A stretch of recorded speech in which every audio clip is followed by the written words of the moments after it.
So here's the deal. Apparently because Halloween falls on a Friday this year, that is what's boosting sales and extending the celebrations throughout the weekend. So that appears to be why we're spending so much. Well, did you know there are some rules to follow when you're trick-or-treating through the neighborhood? And Diane Gottsman is here. She is our etiquette expert. It's good to see you. Nice to see you. Don't you know there's always rules for everything? You know what? Or we wouldn't have etiquette experts, That's right? That's right. Thank goodness for that. So let's talk a little bit about the do's and don'ts for trick-or-treating. These are tips for the grown-ups. And the first trick-or-treat tip, I was like, no, say it isn't so, Diane. Here it is. Skip the drink when walking with the kids. I know. She said, wah, wah. Wah, wah. I am saying that if you're carrying around that to-go cup and you're more interested in refilling that cup from house to house, you're not going to get a real big cup, and then you have to worry. You're not going to be able to walk straight by the end of trick-or-treating. True, so just stay focused on the children. If someone asks you, would you like to come in to have a ghoulish drink, you might say yes, but then stay there and have it. And don't carry it around and slosh it around and, you know. It is a little hard to carry the drink while trick-or-treating through the neighborhood. Yes. Yes. Without spilling, tripping. All right, so there's that. Number two, make sure you're modeling good behaviors. So you expect your children to say thank you. Right. But, you know, we stand at the curb and we talk while we're holding our drinks. You know, we stand at the curb and we're talking, but wouldn't it be great to say thank you? You know, just let your neighbors know you appreciate it as well. Just shout out a little thank you. That goes a long way.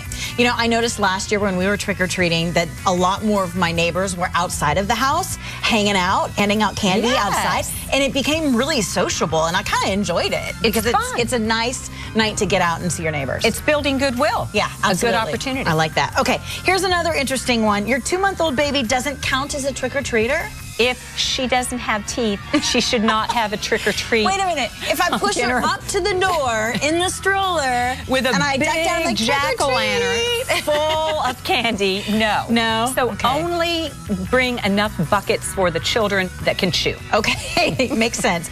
Okay, skip wearing the mask. As a grown-up, I don't need to wear a mask. It's scary. You know, it's scary, and then you jump out from the trees, then you jump off of the ledges, and, you know, we can't see who you are. And if you don't know your neighbors and you're wearing a mask, it's a little bit intimidating. Okay. So it's really not fun or funny. All right, fine. Take the kids home at an appropriate time. Yes. Just, you know, I'm the first grown-up at home. I'm like, come on, kids. Mommy has to get up. Lights out means lights out. That means that we just have to be cognizant. If somebody has their lights out, don't go ring the doorbell. Okay. All right. That makes sense. Check the candy bag. I always make the kids dump everything out when we get home, and then I go through it looking for all the Reese's peanut butter cups. Yes. And of course I check Snickers. everything. That's right. And then everybody gets everything else. Well, that just means make sure that there is no wrappers that have been undone, or, you know, it's just about being safe and secure. Okay. You brought a beautiful setup this morning. There's a reason that we have a teal pumpkin because you may see this on a doorstep this year. Food Allergy and Research Association started this initiative, and it's about children with allergies and keeping them safe. 1 out of 13 children has an allergy, my daughter included. So I really was connected to this project. And they say if you put a teal pumpkin out at your front door, that signifies that you are a food allergy safe house. So in other words, you know, give out little toys, little pencils, trick or treat. You've got hand sanitizers. Spread the word around your community and your office by downloading this in the frame. That's scary. So, you know, spread the word. Teal pumpkins. And plus, I love the teal pumpkins. I did this myself. And here's something interesting. This is a real pumpkin. But if your child is allergic, which mine is not allergic to pumpkins, but if they're food allergic, you would paint a plastic pumpkin. Because we don't realize all of the allergies out there. Lactose intolerance, gluten-free, all of these things. So, you know, if you know you have kids in the neighborhood that have these allergies, wouldn't that be a nice thing to do for your kids? Yes, I think it's a great idea, and you can find out more about the teal pumpkins at foodallergy.com. Yeah, I think it's .org.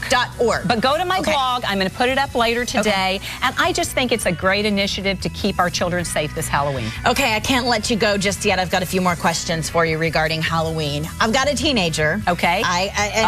So we're not sure if there's a proper age to quit trick-or-treating, or if they can still trick-or-treat? What's the rule of thumb on that? Well, you know, if they're old enough to drive, they probably should be driving around their sisters and brothers and not trick-or-treating themselves. Okay. And, you know, I'm with you. I've got them too. And there just comes a time where we are less prone to want to give out those treats to the older kids that come with pillows, you know, pillow casings, and just leave it for the children. What if you're nice and you're wearing a costume and you don't hug the candy? Then might it be okay if you're like 14 or 15 if you're 14 or 15 is pushing it, but if you're nice and you're taking your sisters or brothers around and you know the neighbors, yes. Okay. You know, if you're nice. If you're nice. Polite. If you're nice and you're wearing a costume. All right, Diane, thank you so much. Great information about the teal pumpkins. And, of course, Diane's got all sorts of information on her website. You can follow her at dianegottsman.com